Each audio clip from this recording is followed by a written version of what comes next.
findings staan hier by die ouerhuis van Melissa, die 9-jarige dogtertjie wat gistermiddag in Platfontein vermis geraak het. By ons is 'n familielid Hazel, met wie ons gesels. Op hierdie stadium waarvan dit hier staan, is Melissa nog nie gevind nie. Haar ma staan saam met die polisie besig om na Melissa te soek.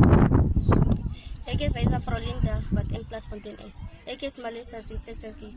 Die ma is my auntie. Maar gister toe ons wat Melissa gesien, sy kom van skool af.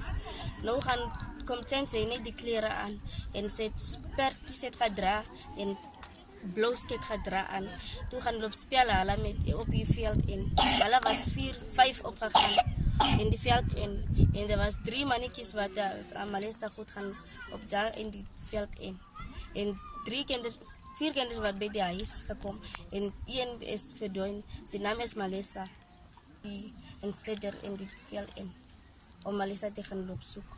Maar ons weet niet gaan ons Melissa krijgen of we niet gaan krijgen.